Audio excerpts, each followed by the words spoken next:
এমন সুরত, এমন হাল এবং এমন পরিণতি, এও কি সম্ভব? যেটি দেখলাম যে সালমান এফ রহমান সাহেব চুলে কলপ লাগিয়েছেন, মুখের দাড়ি কেটে ফেলেছেন।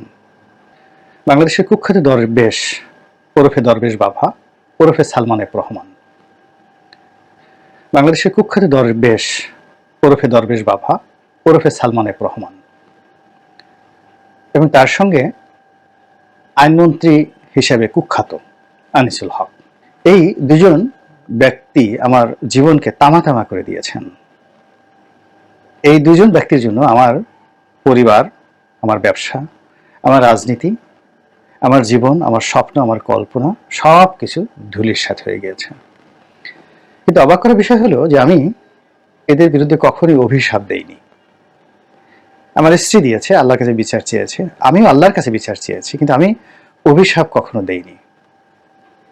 এর কারণ হলো তারা যে কর্মকাণ্ডগুলো করছিলেন, আমি নিশ্চিত ছিলাম যে একটি ভয়াবহ পরিণতি তাদের জন্য অপেক্ষা করছে। তারা গ্রেপ্তার হওয়ার পরে ফেসবুক, তারপর টুইটার এবং অন্যান্য সামাজিক মাধ্যম, ইনস্টাগ্রাম, হোয়াটসঅ্যাপ, এখানে শত শত মানুষ কমেন্ট করেছে যে আজকের রাতটি গোলাম মোল্লা রনি বা রনি ভাইয়ের জন্য সবচেয়ে আনন্দের দিন। তাকে যারা অত্যাচার করেছে তাদের এই পতন। বাস্তবতা হলো যে আজকে রাতে আনন্দের রাত হয়নি আমার, সে রাতে আমি ঘুমাতে পারিনি, আমার খুব কষ্ট লেগেছে। কষ্ট লেগেছে যে এও সম্ভব, এমন সুরত, এমন হাল এবং এমন পরিণতি, এও কি সম্ভব? যেটি দেখলাম যে সালমান এফ রহমান সাহেব চুলে কলপ লাগিয়েছেন, মুখের দাড়ি কেটে ফেলেছেন। তো তিনি এই দাড়ি রেখেছিলেন অনুশোচনা থেকে। অনুশোচনা, তার মেয়েটাই মারা যাওয়ার পর তার মধ্যে একটা বৈরাগ্য চলে আসে যে এই টাকা দিয়ে পয়সা দিয়ে কি হবে। খুবই তার স্নেহের কন্যা ছিলেন, যিনি ইংল্যান্ডে পড়াশোনা করতেন এবং সেখানে তিনি মারা যান। ছাদ থেকে পড়ে গিয়ে বা কোনো একটা দুর্ঘটনার শিকার হয়ে তিনি মারা যান। এই ঘটনার পর তিনি মানসিকভাবে ভেঙে পড়েন এবং ধর্মকর্মে মন দেন। এবং ওই ঘটনার আগে সালমান এফ রহমানের পোশাক আশাক একেবারে অত্যাধুনিক ছিল। হি ওয়াজ দ্য স্মার্টেস্ট ম্যান। ওই সময়টাতে আপনি সালমানের যে একটা ছবি যদি দেখেন 91, 92, 93 দিকে, আপনি অবাক হয়ে যাবেন যে মানুষ এত স্মার্ট হয় কি করে। অসাধারণ। এবং ব্যবসা বাণিজ্য, মানে তিনি ছিলেন একেবারে কর্পোরেট জগতের সব দিক থেকে আইকন। তো তার মেয়ের মৃত্যুর পর তিনি ধর্মের কর্মে মনোনিবেশ করেন এবং তখনই তিনি এই দাড়ি রাখেন। তো তার চুল আগেই কাঁচা পাকা ছিল, কিন্তু এরপর এটা আরো পেকে যায়। তো কতটা বিপদে পড়লে, কতটা মুসিবতে পড়লে সেই যে তার যে দাড়ি, দরবেশি সুরত, সাদা পোশাক, সেগুলো সব বাদ দিয়ে তিনি আবার সেই গেঞ্জি পরা শুরু করেছেন। এটি আমার আসলে খুব কষ্ট দিয়েছে। আমি কাঁদতে পারলে ভালো হতো, কিন্তু আমার খুব কষ্ট লেগেছে। দ্বিতীয়ত, আনিসুল হকের বাবা যেহেতু আমার আইনের ছাত্র, আইনের ব্যাকগ্রাউন্ড, তো তিনি বাংলাদেশের যে ক্রিমিনোলজি, আইন বিজ্ঞান এবং ক্রিমিনাল প্র্যাকটিসে তিনি বাংলাদেশের সবচেয়ে বড় লয়ার ছিলেন এবং বঙ্গবন্ধু হত্যা মামলাটা তিনি পরিচালনা করেছেন। আনিসুল হকের বাবা আনিসুল হক সেখানে সহযোগিতা করেছেন এবং যেদিন এই মামলার রায় হলো, সিরাজুল হক সেদিন কেঁদেছিলেন এবং তিনি আওয়ামী লীগ থেকে তিনি বহিষ্কৃত হয়েছিলেন বা তিনি পদত্যাগ করেছিলেন। এবং এরশাদের মামলা যখন তিনি নিলেন, তখন আওয়ামী লীগের সঙ্গে তার সম্পর্ক নষ্ট হয়ে গেল। তিনি আওয়ামী লীগের বঙ্গবন্ধুর একেবারে ঘনিষ্ঠ জন ছিলেন, কিন্তু তারপরেও পেশাগত কারণে তিনি চলে গিয়েছিলেন এবং তিনি এই যে আওয়ামী লীগ থেকে চলে যাওয়ার পর আবার বঙ্গবন্ধু হত্যা মামলা পরিচালনা করার জন্য তাকে আনা হয়েছিল এবং তিনি সেদিন অঝরে কেঁদেছিলেন এই মামলার যখন রায় হলো, সিরাজুল হক। এবং সেই দৃশ্যের কারণে আনিসুল হকের সম্পর্কে আমার একটা শ্রদ্ধা ছিল, ভালোবাসা ছিল এবং একটা অনুভূতি ছিল। এবং তিনি খুব ভালো মানের একটা জায়গাতে, আপনি ব্রিটেনের যে কিংস কলেজ আছে, রয়্যাল কিংস কলেজ, সবচেয়ে দামি কলেজ, সবচেয়ে অক্সফোর্ডের একটি সিস্টার কনসার্ন, তো তিনি সেখান থেকে আইন পাশ করেছেন, কিংস কলেজ থেকে। তো কাজী তিনি যখন আমার বিরুদ্ধে সালমানের আইনজীবী হিসেবে নিম্ন আদালতে গেলেন, আমি শুনি নাই, আমি তখন যাকে বলে পুলিশ কাস্টডিতে ছিলাম। তিনি অকথ্য ভাষায়, অশ্লীল ভাষায় আমাকে নিয়ে যে সকল কথাবার্তা বলেছেন কোর্টে দাঁড়িয়ে, আমার স্ত্রী অঝরে সেদিন কেঁদেছিলেন এবং তিনি অভিশাপ দিয়েছিলেন। কিন্তু আমি যেহেতু শুনিনি, আমি তাকে কখনো অভিশাপ দেইনি। তো জেল থেকে বেরোনোর পর আমি উমরা করতে যাচ্ছিলাম।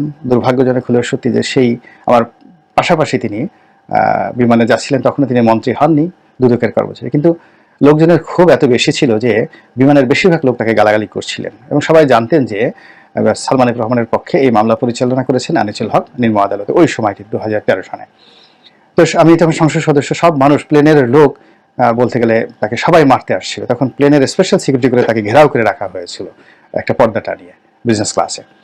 এরপর যখন দুবাই এয়ারপোর্টে আমরা নামলাম, তিনি সবার আগে নেমে এই যে দৌড়ে কোথায় যে চলে গেলেন, আর কোনো বাঙালি তাকে দেখলো না। তো যাই হোক, তিনি তার শাস্তি ওই সময়টাতে পেয়েছেন। আমার সঙ্গে, আমি বরং তার সঙ্গে হাসি মুখে কথা বলার চেষ্টা করেছি, সালাম বিনিময় করেছি, তিনি সালাম দিয়েছেন, আমিও সালাম দিয়েছি। তো সেই মানুষ আইনমন্ত্রী হওয়ার পর একেবারে রাতারাতি বাংলাদেশের রীতিমতো আওয়ামী লীগের হর্তা-কর্তা হয়ে গেলেন।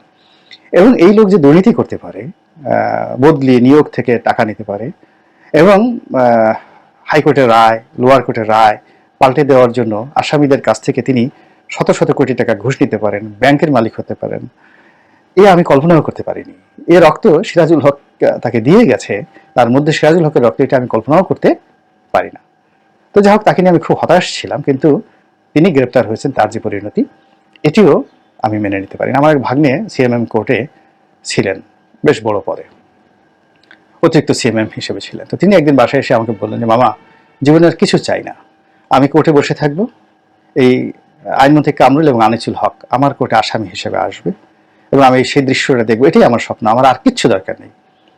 তো আমার সেই ভাগ্নেটা এখন সুইডেনে আছেন একটা স্কলারশিপ নিয়ে। তো তার সেই স্বপ্ন পূর্ণ হয়েছে। তো যাই হোক, সেই স্বপ্ন পূর্ণ হওয়ার পর তিনি হয়তো খুশি হয়েছেন, কিন্তু আমি কোস্টগার্ডের হাতে এই দুজন যে বেহাল অবস্থায় ধরা পড়েছেন, লুঙ্গি পরা অবস্থায়, সারা শরীরে তাদের যেভাবে সেই সাঁতার দেওয়ার জন্য যে লাইফ জ্যাকেট পরানো হয়েছে, এবং বিবর্ণ বিভৎস তাদের চেহারা, এই চেহারা আমি আসলে কখনো দেখতে চাইনি। তাদের পরনে লুঙ্গি পরা, এবং ফেসবুকে যেটা এসছে যে সালমান ভয়ে মল ত্যাগ করে লুঙ্গি নষ্ট করে ফেলেছেন, এবং তিনি সেই কথা বলার পর তাকে সেই লুঙ্গি পরিষ্কার করে আরেকটা নতুন লুঙ্গি দেওয়া হয়েছে। সত্য মিথ্যা আল্লাহ জানেন। কিন্তু RTVর একটা খবরে যেটা এসছে সেটা হলো, তাকে যখন কোর্টে তোলা হয়েছে, খাঁচার মধ্যে ঢুকানো হয়েছে, গারদের খাঁচা নয়, সিএমএম কোর্টের খাঁচায়, তখন ভয়ে তাপে চাপে তিনি সেখানে বমি করে দিয়েছেন। এটা টেলিভিশনে এসেছে। আবার যেটা আসছে যে তিনি এবং আনিসুল হক, তো তাকে চেনা জানে, যেহেতু তিনি দাড়ি কামিয়ে ফেলেছেন, তিনি যে সালমান এফ রহমান, এটা কোস্টগার্ড চিনতে পারেনি, তো আনিসুল হককে চিনতে পেরেছে, আনিসুল হককে ধরা হয়েছে, এবং তাকে যখন ছেড়ে দেওয়া হচ্ছে তখন তিনি নাকি, অর্থাৎ আনিসুল হক নাকি বলেছে যে সেই হলো সালমান এফ রহমান, এবং সেই তাকে ধরিয়ে দিয়েছে। এগুলো অনেক সময় গুজব হয়, মিথ্যা হয়, যা হয়, কিন্তু এই কথাগুলো আলোচনা হচ্ছে, যেটি সালমানের জন্য এবং আনিসুল হকের জন্য মানে ভীষণ রকম অবমাননাকর। এবং এই দুইজন লোকের যে করুণ পরিণত হলো, বাংলাদেশে মীর জাফর, তারপরে জগৎ শেঠ, এদের বংশধরদেরকে যেভাবে এখনো পর্যন্ত অভিসম্পাদ দেওয়া হয়, আগামী দিনে বেক্সিমকো, সালমান, এই বংশের সাথে কেউ আত্মীয়তা করতে চাইবে না, এদেরকে কেউ দেখতে চাইবে না। এদের সারা জীবনের অর্জন কিয়ামত পর্যন্ত তাদের জন্য অভিশাপের বিষয়বস্তু হয়ে গেল। আমি আসলে এই জিনিসগুলো কখনো চাইনি, এতে আনন্দিত হওয়ার কিছু নাই। আমি শুধুমাত্র বলছি যে, হে আল্লাহ, বাংলার জমিনে যেন এইরকম সালমান এবং এইরকম আনিসুল হক পয়দা না হয়। কোনো মায়ের জঠর যেন এদেরকে ধারণ না করে, কোনো পিতার ঔরর যেন এদেরকে পয়দা না করে। বাংলার আলো বাতাস যেন এদের নিঃশ্বাস প্রশ্বাস থেকে মুক্ত থাকে। আর যারা বড় হবেন তাদের মন ও মস্তিষ্কে যেন একজন সালমান হওয়ার এবং একজন আনিসুল হকার ইচ্ছা না জাগে। আর আপনি আমরা যারা সবাই দেখছি, এদের যে পরিণতি হলো, আল্লাহ রাব্বুল আলামিন এই অবমাননাকর, এই বিভৎস পরিণতি থেকে দুনিয়া এবং আখিরাতে আমাদের সবাইকে রক্ষা করুন, হেফাজত করুন, এই দোয়া করছি। আসসালামু আলাইকুম ওয়া রাহমাতুল্লাহি ওয়া বারাকাতুহু।